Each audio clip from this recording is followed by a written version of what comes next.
चलते हैं श्रीमद् भागवत महापुराण। भगवान श्री कृष्णचंद्र जो रुक्मिणी जी ने इच्छा की थी कि हमारा अपहरण करके हमको ले चलो और फिर ब्याह करो, भगवान ने जैसी भक्त इच्छा करता वैसा ही करते। रुक्मिणी जी का बड़े बड़े महारथी अतिरथी वीरों के बीच से रथ में बैठाल करके द्वारिकापुरी लाए। कल आपने चरित्र सुना। द्वारिका में बड़ा नित्य उत्सव मनाया जाता, नित्य आनंद, क्योंकि अब महालक्ष्मी स्वरूपा रुक्मिणी जी भगवान की प्रिया के रूप में विराजमान है। धीरे धीरे समय व्यतीत हुआ तो कामदेव भगवान प्रकट हुए श्री रुक्मिणी जी के गर्भ से। जब यदुवंश कृष्ण अवतारा, भगवान शंकर ने आशीर्वाद दिया था रति को, जब काम को भस्म कर दिया था कि तुम्हारा पति तब वहां भगवान श्री कृष्ण के अंश से प्रद्युम्न के रूप में अवतरित होगा।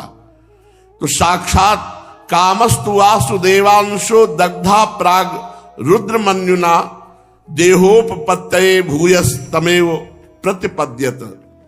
भगवान शंकर की क्रोधाग्नि से कामदेव भस्म हो गया था, आज उसको शरीर प्राप्त होने का अवसर मिला। वो भगवान श्री कृष्ण के अंश का आश्रय लेकर के कामदेव रुक्मिणी जी के गर्भ से प्रद्युम्न के रूप में प्रकट हुए। बड़ा सौंदर्य, बड़ा सौशील्य और बिल्कुल रूप भगवान श्री कृष्ण जैसा। उस सद्गुणों में भगवान श्री कृष्ण की समानता करने वाले प्रद्युम्न जी। बड़ा आनंद द्वारिकापुरी में 10 दिन हुए थे अभी प्रद्युम्न जी को प्रकट हुए कि संबरासुर वेश बदलकर सूतिका ग्रह से उनका अपहरण कर लिया। सूतिका ग्रह से 10वें दिन प्रद्युम्न जी का अपहरण कर लिया अवसर पाकर,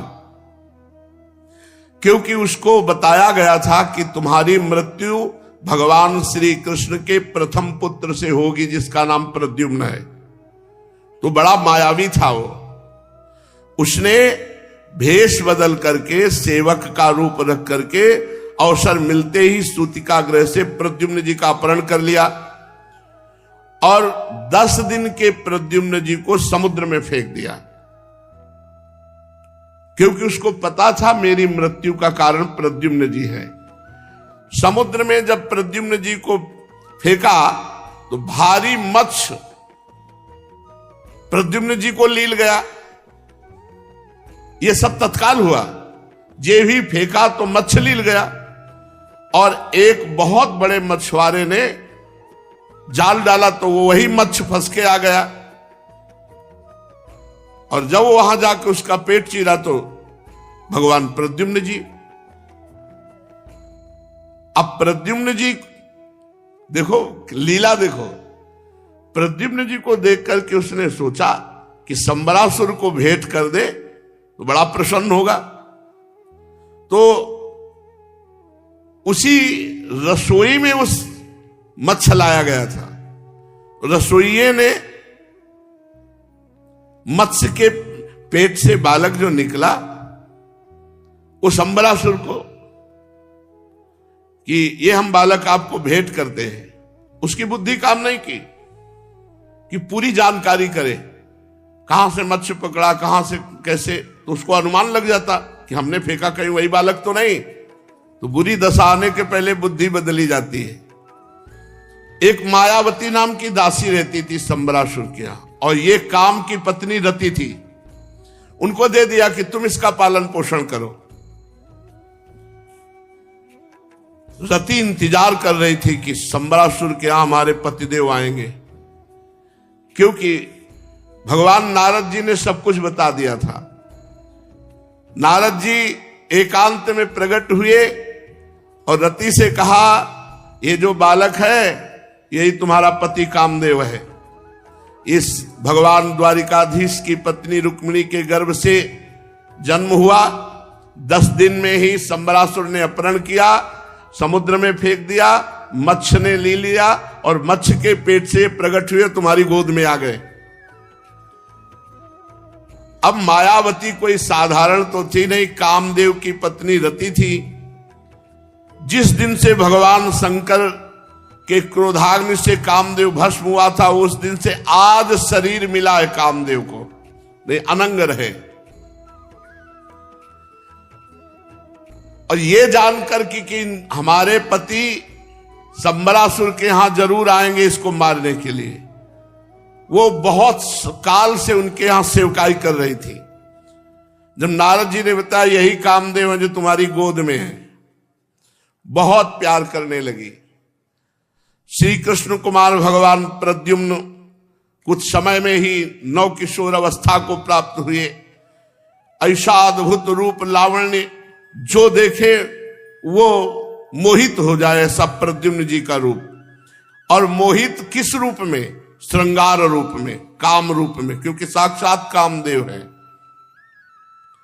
कमल दल के समान कोमल विशाल नेत्र, घुटनों तक लंबी लंबी बाहें, बड़ा ही सुंदर स्वरूप प्रद्युम्न जी का। जब वो हास्य करके देख देते तो कोई ऐसा नहीं था जो मोहित ना हो जाए। अब रति जैसे एक पत्नी अपने पति के साथ हास्य विनोद करती, ऐसे करने लगी। सेवा शुश्रूषा करती और अपने पति से श्रृंगार भाव की दृष्टि रखती। भगवान प्रद्युम्न जी ने कहा, देवी तुमने तो मां के समान मेरा पालन किया, मैं जब छोटा था तब से अभी तक देख रहा हूं, और अब देख रहा हूं कि तुम माता का भाव छोड़कर कामिनी का भाव कर रही हो। कौन हो तुम? तब रति ने कहा, प्रभु आप विस्मृत मत होइए, आप देखिए मैं आपकी सनातन पत्नी हूं रति। आप कामदेव हैं, भगवान श्री कृष्ण के पुत्र के रूप में आप प्रकट हुए हैं, पर आप हमारे नित्य पति हैं। संबरासुर आपको सूतिका गृह से चुरा लाया था, आप मेरे पति स्वयं कामदेव हैं। मैं आपकी सदा की धर्म पत्नी रति हूं। मेरे स्वामी, जब आप 10 दिन के भी न थे तभी संबरासुर ने आपको हर कर समुद्र में डाल दिया, वहां एक मक्ष निकल गया, मच्छ के पेट से आप मुझे प्राप्त हुए। संबरासुर सैकड़ों मायावों का ज्ञान रखता है। संबरासुर को जीत लेना कोई खिलवाड़ नहीं है। आपके पास एक विद्या है जो संबरासुर के पास नहीं है, मोहन विद्या, काम मोहित। आप मोहित कीजिए और उसको नष्ट कीजिए। स्वामी, मैं बहुत समय से दासी भाव से इसके इसीलिए रह रही हूं, अपने रूप और अपनी महिमा को छिपाकर आपको प्राप्त करने के लिए। प्रभु, आपकी माता रुक्मिणी जी बहुत पुत्र स्नेह से व्याकुल हो रही, रात दिन वो आपके लिए रो रही है। ठीक वैसे ही दशा जैसे बच्चा खो जाने पर कुररी पक्षी अथवा बछड़ा खो जाने पर बेचारी गाय की होती है। मायावती रति ने परम शक्तिशाली प्रद्युम्न जी को महामाया नाम की विद्या दी, और ये ऐसी विद्याएं हैं जो सब विद्याओं का, सब मायाओं का नाश कर देती है। अब प्रद्युम्न जी संबरासुर के पास गए और आक्षेप करने लगे, बेमतलब का झगड़ा ठान दिया। इतना ही नहीं, ललकारा स्पष्ट युद्ध के लिए कि तेरे में सामर्थ्य है तो मेरे से युद्ध कर। संबरासुर तिलमिला उठा, मानो किसी ने विषैले सांप को पैर से ठोकर मार दी हो। उसकी आंखें क्रोध से लाल हो गई। वो हाथ में गदा लेकर बाहर निकल आया और अपनी गदा बड़े जोर से आकाश में घुमाई और भगवान प्रद्युम्न जी पर चला दी, और सिंहनाद करके बिजली की तरह कड़का। भगवान प्रद्युम्न ने बड़े वेग से आती हुई अपनी ओर गदा को एक क्षण में नष्ट कर दिया। उसने देखा कि ये नवकिशोर अवस्था का बालक मेरी गदा के प्रहार को ऐसे चुटकी में नष्ट कर दिया। इसका मतलब ये माया जानता है। अब दैत्य संबरासुर ने मायासुर के द्वारा बतलाई हुई सारी विद्याओं का प्रयोग करने लगा। तत्काल अंतर ध्यान हुआ और आकाश में जाकर खड़ा हो गया और प्रद्युम्न जी पर अस्त्र शस्त्रों की वर्षा करने लगा। प्रद्युम्न जी ने सत्यमयी महान माया का प्रयोग किया, जो महान विद्या है, ये भगवत विद्या है। संबरासुर के सारे अस्त्र शस्त्र सब खत्म, महाविद्या का प्रयोग करते ही तो संबरासुर ने दूसरी माया प्रकट की, यक्ष माया, गंधर्व माया, पिशाच माया, नाग माया, राक्षसी माया, सैकड़ों मायाओं का प्रयोग प्रद्युम्न जी पर किया। श्री प्रद्युम्न जी ने केवल एक माया, महाविद्या, महाशक्ति, बस उसका प्रयोग करते हर माया नष्ट हो जाती। बहुत देर हो गई, एक तीक्ष्ण तलवार ली और महाविद्या का स्मरण करते हुए संबरासुर की कुंडल सहित सिर को उतार लिया। वो बड़ा भयानक था, लाल लाल दाढ़ी मूछ राक्षसी था। संबरासुर का वध कर दिया। देवता लोग भगवान प्रद्युम्न पर पुष्पों की वर्षा करने लगे। इसके बाद महामाया शक्ति से संपन्न रति ने आकाश मार्ग से चलने की विद्या प्रद्युम्न जी को सिखाई और साथ स्वयं द्वारिकापुरी आकाश मार्ग से आई। ऐसे ही सुशोभित हो रही थी गोरी रति और सांवले प्रद्युम्न जी, मानो मेघ के ऊपर बिजली विराजमान हो। सीधे आकाश मार्ग से रुक्मिणी जी के महल में प्रवेश किया। अंतापुर में प्रवेश करते ही भगवान का जैसा स्वरूप तो जितने लोग देखते सबको लगा भगवान श्री कृष्ण आ गए। वर्षाकालीन मेघ के समान श्याम वर्ण, रेशमी पीतांबर धारण के, घुटनों तक लंबी भुजाएं, रत्नारे नेत्र, सुंदर मुख पर मंद मंद मुस्कान, घुंघराली अलकावली, जैसी भगवान की वैसे ही प्रद्युम्न जी की। सबने श्री कृष्ण समझकर वैसे ही आदर। फिर गौर से देखते तो श्रीवत्स और कौस्तुभ मणि नहीं, तो समझ जाते ये तो श्री कृष्ण नहीं, पर है कौन ऐसा जो श्री कृष्ण जैसा है। विस्मय में भर करके श्रेष्ठ दंपति के पास सब लोगों ने घेर लिया। रुक्मिणी जी इसी समय आ गई। रुक्मिणी जी ने जे ही देखा प्रद्युम्न जी को, ते ही आंसू चलने लगे। वक्षस्थल से वात्सल्य स्नेह की अधिकता से दुग्ध झरने लगा। रुक्मिणी जी ने सोचा ये क्यों ऐसा हो रहा है। इस पुरुष रत्न को देख करके मेरा मन ऐसे जैसे मेरा पुत्र हो, मेरे वक्षस्थल से वात्सल्य में दुग्ध झरने लगा। कौन होगी बड़भाग्नि जो इसको अपने गर्भ में धारण किए होगी। मेरा भी एक नन्हा सा शिशु था, न जाने कैसे सूतिका गृह से अपहरण हो गया। अगर वो होगा तो ऐसा ही होगा। पर मैं हैरान हूं कि हमारे प्रभु श्याम सुंदर की सी रूपरेखा, अंगों की गठन, चाल ढाल, मुस्कान, चितवन, बोलचाल, ये कहां से इसको प्राप्त हुई। जिस समय रुक्मिणी जी इस प्रकार सोच विचार कर रही थी, उसी समय पवित्र कीर्ति भगवान श्री कृष्ण अपने माता पिता देवकी वसुदेव के साथ रुक्मिणी जी के महल में पधारे। भगवान श्री कृष्ण सब कुछ जानते थे, परंतु वे कुछ न बोले, चुपचाप खड़े रहे। इतने में भगवान के मन की बात जानने वाले देवर्षि नारद जी पधारे। जे ही नारद जी पधारे, सबने सम्मान किया। नारद जी ने गान किया, ये प्रद्युम्न जी हैं।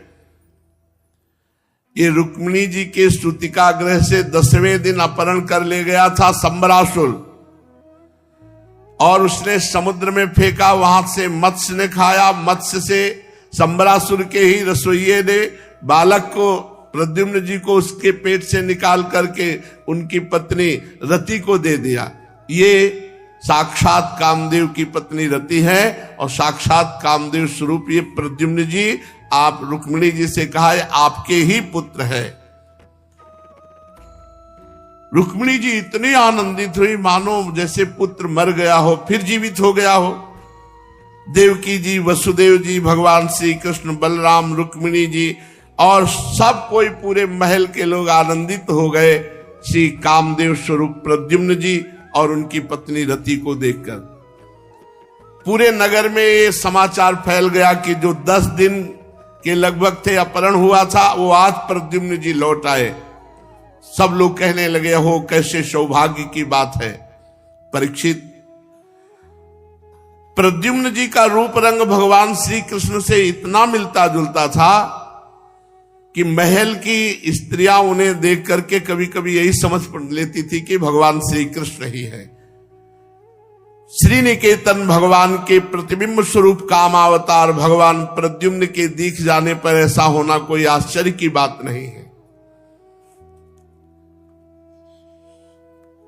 परीक्षित, द्वारिका में एक सत्राजित रहते तो उन्होंने भगवान श्री कृष्ण पर एक बार कलंक लगा दिया, झूठा कलंक, और फिर उस अपराध का मार्जन करने के लिए स्यमंतक मणि और अपनी पुत्री सत्यभामा को भगवान श्री कृष्ण को समर्पित किया। राजा परीक्षित ने पूछा, सत्राजित ने भगवान श्री कृष्ण का क्या अपराध किया, कौन सा झूठा कलंक लगाया, और ये स्यमंतक मणि कहां से मिली, और सत्यभामा जी को उन्होंने कैसे भगवान को समर्पित किया। तो श्री सुखदेव जी ने कहा, परीक्षित, सत्राजित भगवान सूर्य की बहुत बड़ी तपस्या के द्वारा आराधना की, सूर्य भगवान का बड़ा भक्त बन गया, तो सूर्य भगवान ने प्रसन्न होकर के उसे स्यमंतक मणि प्रदान की। सूर्य भगवान सबका मंगल करते हैं, सबको आराधना करनी चाहिए सूर्य भगवान की। जिस समय युधिष्ठिर जी के ऊपर समस्या थी कि बहुत से ब्रह्म ऋषि साथ रहते थे, खान पान की बड़ी असुविधा वनवास में, तो सूर्य भगवान की आराधना की थी, तो सूर्य भगवान ने ही उन्हें बटलोई दी थी। ऐसे ही सत्राजित को स्यमंतक मणि प्रदान करी। अब सत्राजित तपस्या पूर्ण हुई, स्यमंतक मणि मिली, तो गले में धारण करके ऐसे चमक रहा था जैसे दूसरे सूर्य भगवान हो। जब द्वारिका में प्रवेश किया तो लोग हकबका गए और सब भागे भगवान श्री कृष्ण के पास, सबकी आंखें चौंधिया गई, सबको लग रहा था भगवान सूर्य श्री कृष्ण चंद्रजू के दर्शन करने आ रहे हैं। लोगों ने भगवान श्री कृष्ण के पास आकर कहा, भगवान उस समय सभा में विराजमान थे, कहा कि हे शंख चक्र गदाधारी नारायण कमल नयन दामोदर यदुवंश शिरोमण गोविंद, आपको नमस्कार है। जगदीश्वर देखिए देखिए, ये अपनी चमकीली किरणों से लोगों के नेत्रों को चौंधियाते हुए प्रचंड रश्मि भगवान सूर्य आपका दर्शन करने आ रहे हैं। परीक्षित, अनजान पुरुषों की बात सुनकर कमल नयन भगवान श्री कृष्ण हंसने लगे। उन्होंने कहा, ये सूर्यदेव नहीं है, ये तो सत्राजित है, इसे भगवान सूर्य ने स्यमंतक मणि दी है, वो धारण किए इसलिए चमक रहा है। इसके बाद सत्राजित अपने समृद्ध घर में चला गया, बड़ा उत्सव मनाया, बड़ा मंगल। उसने ब्राह्मणों को बुलाया और स्यमंतक मणि पवित्र स्थान पर स्थापित की। 8 भार सोना रोज देती थी स्यमंतक मणि। 4 व्रीहि कहते हैं धान की 1 गुंजा को, और ऐसी 5 गुंजाओं को 1 पण, और 8 पण का 1 धरण, 8 धरण का 1 कर्ष, 4 कर्ष का 1 पल, 100 पल का 1 तुला और 20 तुला का 1 भार, ऐसे 8 भार सोना रोज स्यमंतक मणि से निकलता था। एक दिन जो स्यमंतक मणि पूजित करके विराजमान की गई थी, वहां 8 भार सोना तो रोज निकलता ही था। दुर्भिक्ष नहीं हो सकता, कोई महामारी नहीं आ सकती, कोई ग्रह उलट फेर नहीं कर सकता, वहां सर्प प्रवेश नहीं कर सकता, मानसिक व्याधि नहीं हो सकती, शारीरिक व्याधि नहीं हो सकती, किसी भी माया का प्रयोग नहीं हो सकता, कोई भी अशुभ अमंगल नहीं हो सकता। इतनी महिमा स्यमंतक मणि की थी। भगवान श्री कृष्ण ने एक दिन बुलवाया, देख लो भगवान आज्ञा उल्लंघन का, अशुभ नहीं हो सकता, अमंगल नहीं हो सकता, दुर्भिक्ष नहीं हो सकती, माया का प्रयोग नहीं हो सकता, कोई मार नहीं सकता, बड़ा प्रभाव स्यमंतक मणि का। लेकिन भगवान की आज्ञा को उल्लंघन हो जाए तो सब उल्टा हो जाएगा। भगवान श्री कृष्ण ने बुलवाया सत्राजित से कहा कि सुनो, वो जो सेमंतक मणि है वो महाराज उग्रसेन को दे दो, और जो 8 बार सोना है वो तुम्हें रोज मिल जाया करेगा। सेमंतक मणि सुरक्षित जगह होनी चाहिए, इसलिए महाराज उग्रसेन को दे दो, राज खजाने में जमा रहेगी, 8 बार सोना तुम्हें रोज मिल जाया करेगा। परंतु वो इतना अर्थ लोभी कि भगवान श्री कृष्ण की आज्ञा का उल्लंघन कर दिया और उस पर विचार भी नहीं किया कि मैंने अपराध किया, भगवद आज्ञा का उल्लंघन। देख लो आज्ञा उल्लंघन का फल। अब लीला शुरू हुई आज्ञा उल्लंघन के परिणाम की। सत्राजित के भाई का नाम था प्रसेनजित। उसने मणि को गले में डाला, घोड़े पर सवार हुआ और शिकार खेलने के लिए चला गया। ये कोई खिलौना है मणि? इतनी परम पवित्र मणि को पहनकर शिकार खेलने, बुद्धि खराब हो गई। वहां एक जंगली सिंह ने आक्रमण किया, घोड़े सहित प्रसेनजित को मार डाला। देख लो, मणि गले में वो मार डाला। ये है भगवान की आज्ञा का उल्लंघन। नहीं, मणि जहां होगी वहां ये कुछ अमंगल नहीं हो, अमंगल ही अमंगल शुरू हो गया। घोड़े को मार डाला और प्रसेनजित को भी मार डाला, और सिंह ने समझा है कोई खाने की चीज है, तो मणि को भी ऐसे तोड़ लिया और मुंह में दबा के जा रहा था। वो वहां से सामने निकला जहां से ऋक्षवान जाम्बवान की गुफा थी। जाम्बवान बाहर खड़े थे, उन्होंने देखा इतनी तेजस्वी मणि, ये सिंह को मार डाला जाम्बवान जी ने। और मणि लेकर सिंह को वहीं गुफा के सामने मार करके फेंक दिया और मणि लेकर के वो गुफा में चले गए। जहां मंगल नहीं होता, मणि होने पर वहां मंगल ही अमंगल हो रहा है, और मंगल होगा भगवान का। 2 दुल्हन दिलाई सेमंतक मणि ने। नहीं, भगवान की आज्ञा का उल्लंघन करने के कारण अमंगल ही अमंगल हो रहा है। जाम्बवान ने मार डाला उसे, और वो मणि ले जा करके गुफा में धायमा को दे दी। अब धायमा ने वो मणि चमक रही थी तो जाम्बवती को खेलने को दे दी।